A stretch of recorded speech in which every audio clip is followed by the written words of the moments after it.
Greetings, ladies and gentlemen, and welcome to another episode of Help for the Guildless. My name, of course, is Antoine. And first and foremost, I'd love to say Happy Holidays, Merry Christmas, Happy Hanukkah, Happy Festivus, and for you Vikings out there, Happy Yule. Now, I'd love to say I'm going to spread the holiday cheer. I did bring my Christmas tree. But then I had to go ahead and take a gander at Twitter, and this came across my feed. From, of all places, CNN. This is not an Onion article that you're looking at. Oh no. Alyssa Strauss has decided to grace us with the title, Why Kids Love Fascist Cartoons Like Paw Patrol and Thomas. Now, Thomas, they're talking about Thomas the Tank Engine. Now, I've never seen Paw Patrol, but judging by the picture, CNN has no problem with showing off the diversity of the puppies. So why is this fascist? Well, let's dig right in and see what Alyssa Strauss has to say. Parents like to see themselves as purveyors of possibility. We want our children to inhabit a world in which identities are both mutable and equal, and imagination and empathy reign supreme. But young children, as dictated by their tastes in popular culture, have something else in mind. They're drawn to worlds in which identities are fixed, order trumps imagination, and transgressions are met with routine punishment. You mean like normal life, where your identity doesn't have anything to do with the real world? When you identify as otherkin or fictionkin, or you come up to me and say, my pronouns are thee and ze, I know for a fact that my day is about to be bad, because I'm going to have to sit through yammering that the adults from Charlie Brown usually go through. Order trumps imagination. Well, we're talking about the real world.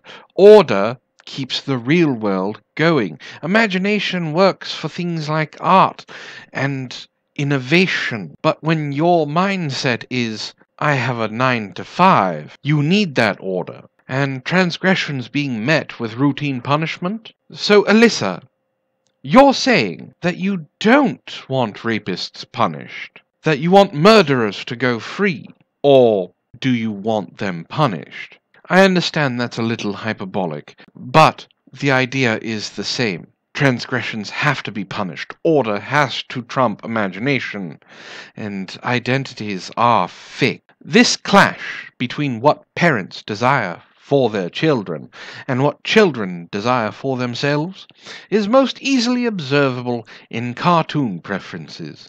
So often, the more parents dislike a show, the more their children love it. Two of the most divisive shows are Thomas the Tank Engine and Paw Patrol, both of which have been eviscerated by grown-ups on discussion boards and in social media, and in widely shared essays in prestigious publications. Then why is this the first time I'm fucking hearing about it?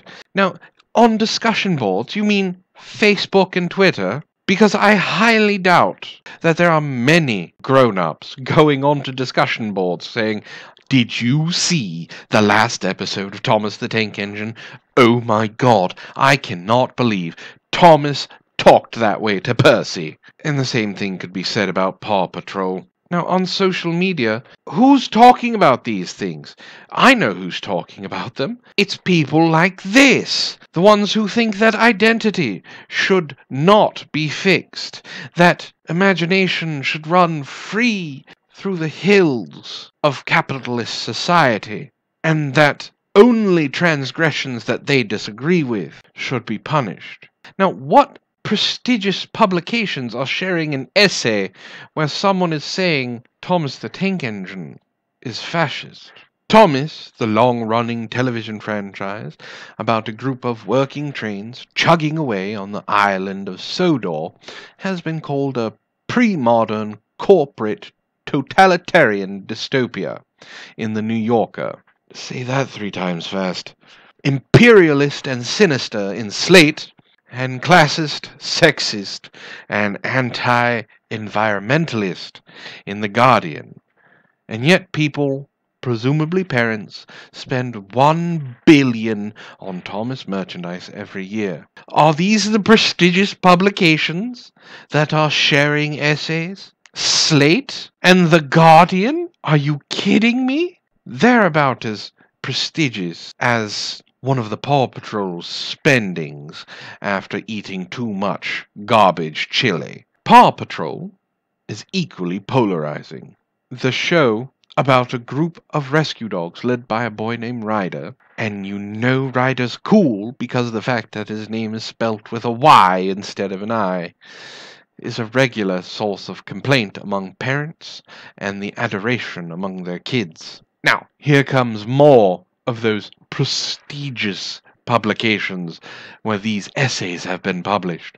BuzzFeed called the show terrible and pointed to instances of gender and social inequality that go unchecked on the show. Because of course they did. BuzzFeed talking about gender and social inequality, that's like shooting fish in a barrel. It really isn't that hard. I wouldn't be able to swing a dead cat on BuzzFeed's site without hitting a article that deals with gender and social inequality. In The Guardian, Ryder is described as a megalomaniac with an implied unstoppable god complex. Nevertheless, Paw Patrol is ubiquitous. Branded merchandise featuring Ryder and the gang outsells most other television shows, according to recent data from the Licensing Industry Merchandisers Association. A recent Amazon search for Paw Patrol yielded 24,814 results. Someone is making a pretty penny. Maybe I should get into the children's television market. I mean, think about it. I don't know what I'd call the show, but could you imagine a bunch of children banging down doors in black uniforms with red armbands, screaming about pronouns and social inequality, condemning anyone who disagrees? And then from the top of the hill, you see the actual heroes of the show appear, each of them crying out for freedom of speech and freedom of expression.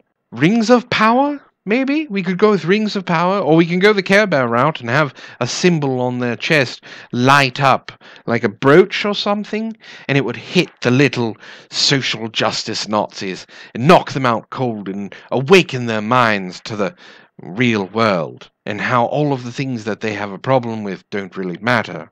No, it would never work. It's too enlightened for the progressive people in Hollywood. And on top of that, children don't understand those things anyway. It's tempting as a parent, especially those of us who are aghast at the contemporary politics, to be disturbed by the notion of our children tuning in for a regular dose of primary colored authoritarianism. Whatever happened to free to be you and me? I'll tell you what fucking happened to free to be you and me. People like you don't want anyone doing anything that you don't agree with. Case in point, this entire article. You are trying to tell me that Thomas the Tank Engine and Paw Patrol are causing children to become authoritarians and megalomaniacs with unstoppable god complexes. You want to dictate what you don't like, because your little group of clucking hens that we call parents have a problem with letting their kids watch a show that they don't like. If you really want to be free to be you and me, shut the fuck up and let your child watch what they want, within certain ramifications, of course. I'm not saying show them the first season of True Blood, but I'm saying let them watch Paw Patrol. It's fine. Trust me, they cannot pick up on the nuances of the show that you are woefully overthinking. The neat moral order of shows like Thomas and Paw Patrol gives them, meaning children, a context for these feelings, meaning the ideas of good and bad, explained Tova Klein, director of the Barnard College Center of Toddler Development and author of How Toddlers Thrive. Good and bad are clearly articulated states in those shows, she said, and should one misbehave, the repercussions are clear and predictable, as they should be, because it is teaching children the difference between right and wrong, the difference between good and bad, the difference between telling the truth and telling a lie. It's why the shows are so black and white. Children cannot comprehend the nuance that is the world of the gray area. This is an age group that is constantly dealing with all these negative feelings in themselves. Am I good? Am I bad? They are trying to figure out what that means, Klein said. Why does it have to be negative? Most children I've met are relatively joyous. They don't second-guess anything. If they're in a comfortable situation, most of them will try and change in front of everyone. They don't care. But being taught, is this good or is this bad, is not a bad thing. It gives them an idea of what they actually should be doing. Gives them a nice basis of how to treat others. These shows also help children navigate their paradoxical relationships with power. Again, children are not megalomaniacal, God-complex having tyrants. They don't want power. Where are you getting this? On one hand, they desperately want some power. No, they don't. You want to know what most children want? They desperately want cake. They desperately want a new toy. They desperately want to play with their friends. They desperately want to watch TV. That's what they want. Watching the pups in Paw Patrol go on a mission, or the trains in Thomas, being useful allows them to feel as though they too have an important role to play. Because they see them doing good things, and they see them getting praised and rewarded. They want that to happen to them as well. It has nothing to do with power. It has nothing to do with negative feelings. It has to do with the child seeing Thomas accomplish something, and Sir Topham Hatt praise him. You know, like people do in real jobs. On the other hand, children take comfort in the idea that someone is in charge. To them, Ryder isn't a megalomaniac, and Sir Topham Hatt of Thomas isn't a neo-colonial autocrat. Oh my God. Children don't like the idea that someone is in charge. They take comfort in the fact that there is someone in charge, because that means that they are protected, and that's all they know. You're dealing with toddlers, which means we're talking about from the ages of 2 to about 5. They don't need power. They don't want power.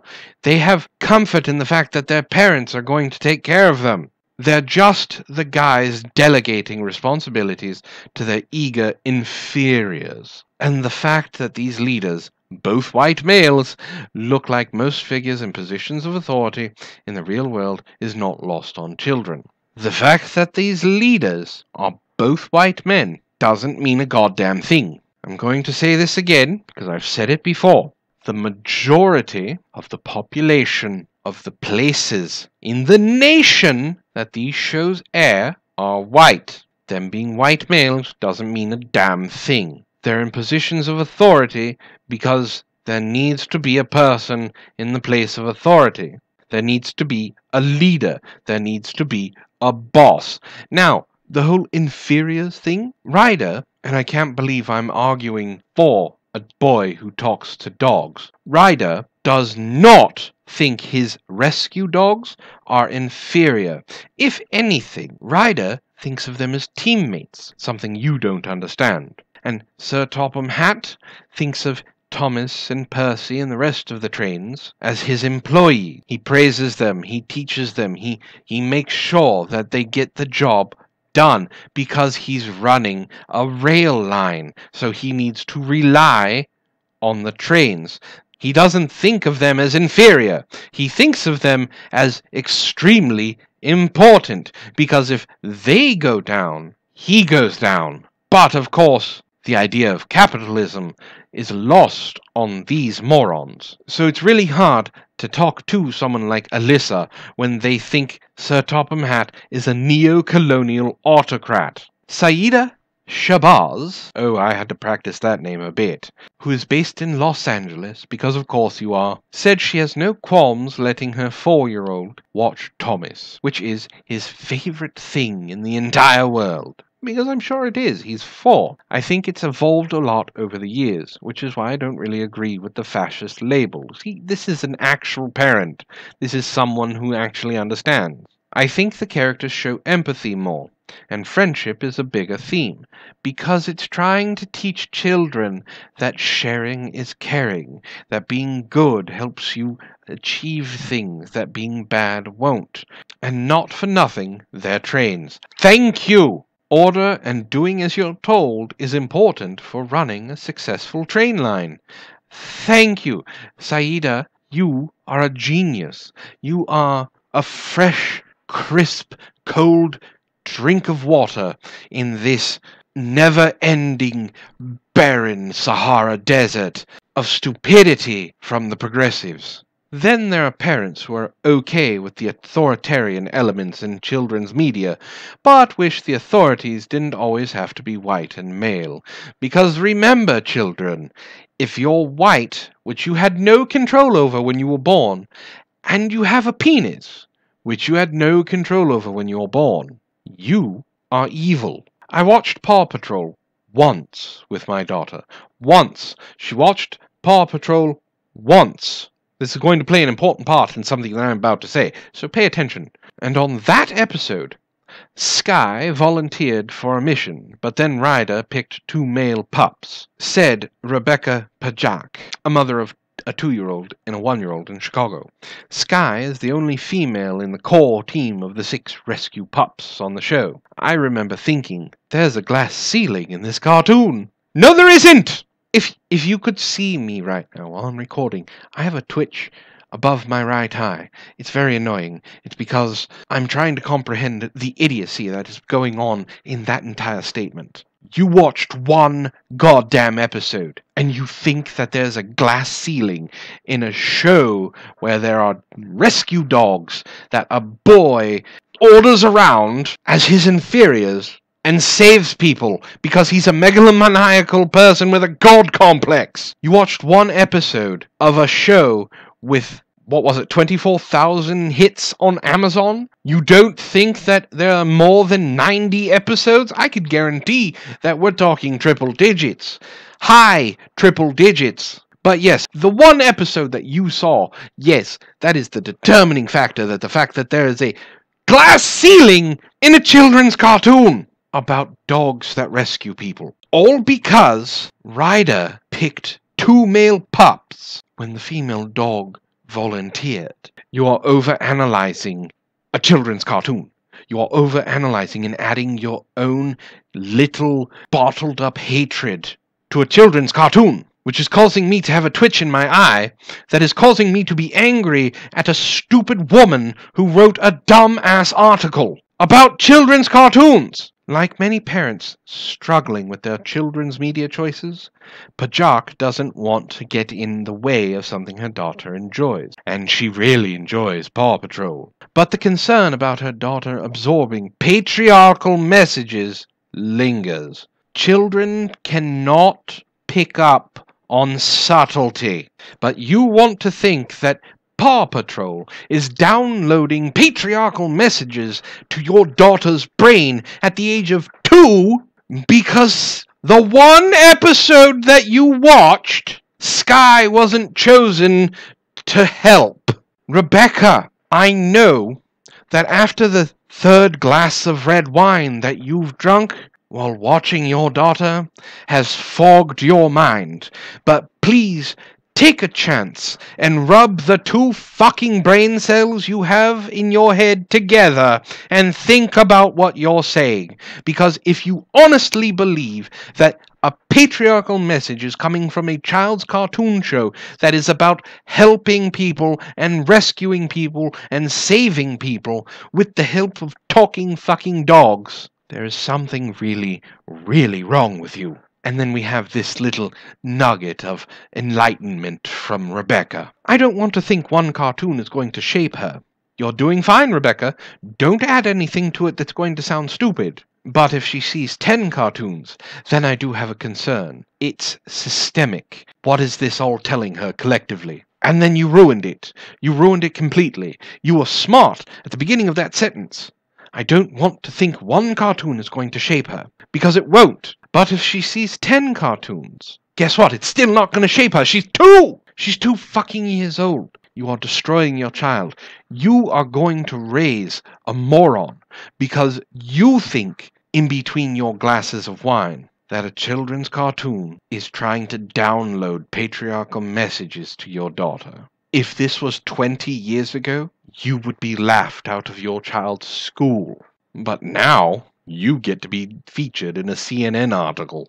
This last little bit from Melissa is wonderful. Here's an idea, gratis, for the creative team behind Paw Patrol and Tommy's, should they want to broaden their appeal to parents without alienating their fan base. Like what? Throw nudity in it? Ryder and Sir Topham Hatt retire and are replaced by their equally domineering sisters. This, in turn, boosts the social status of all the non-male characters. Of course, which in Paw Patrol is 1! Thomas the Tank Engine, I think there are 2 or 3 female trains. Okay, you want to boost the social status of 4 characters and ruin 2 entire series because whatever. Children would still get the satisfaction of immersing themselves in an orderly universe where rules are rules and everyone is in his or her place, just without the white guy on top. You want to boost the social status of all non-male characters. You want to give 2 leadership roles to 2 females. Why? Because what? What makes them qualified? Because they're domineering? Ryder is not domineering. He thinks of his team as a team. Sir Topham Hatt is not domineering. He understands that his trains are his lifeline, and he understands that they are the most important tools in his toolbox. There is a measure of respect there that you don't understand. So you want 2 domineering sisters to be put into place. Why? What makes them qualified? Because vagina? That's the only reason that you want them in there? Because the fact that they have a vagina will boost the social status of 1 female dog in 1 show and about, 3 or 4 female trains? You can't be fucking serious. This whole article was about that last sentence, just without the white guy on top. It has nothing to do with actually reaching out and changing things for the better. It has nothing to do with pointing out patriarchal messages. It has nothing to do with calling Ryder a megalomaniacal, god-complex rearing slave driver. It has to do with the fact that she doesn't like that the 2 people who are leading the way in these 2 very, very popular shows happen to be white and male. Let's go full bore here. Why not? Why does it just have to be 2 domineering sisters? Instead of Ryder, we have Tryhard, an autistic, transgender male to female woman of color who identifies as asexual, also suffering from PTSD from her Tumblr blog being attacked by the villains of 4chan. And instead of Sir Topham Hatt, we could have Madam Underbelly, a fat positive swimsuit model who identifies as pansexual but is also demisexual when the need arises, who also happens to be transracial as well as having lost her lower limbs to diabetes is considered disabled and in a wheelchair. Why stop at just making them women? You're not representing everybody. Now, were you talking about turning the 2 domineering sisters in as white women?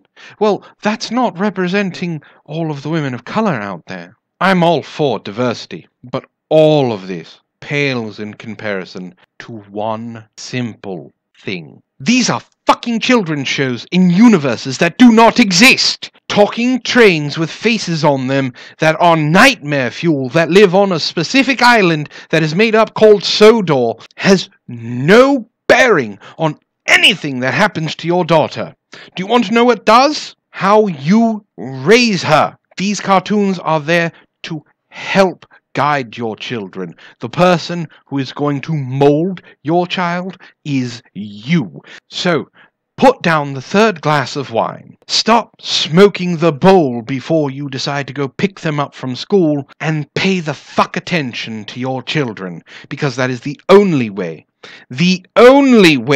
that they are going to turn into decent people. And that's what the world needs most right now. And those are my thoughts, folks. I'm sorry I couldn't spread more holiday cheer, but I still have the Christmas tree that I'm going to set on fire now because my brain hurts. I'd love to know what you think. Let me know in the comments. If you like what I do here, please hit like, share, and subscribe. If you'd like to support the channel, there's a working link to Patreon down below. Also, I opened up my own Discord server. Linked below is down there as well. If you'd like to join me, by all means. So, with all that being said, this has been Help for the Guildless. My name, once again, is Antoine. I hope you all have a wonderful evening.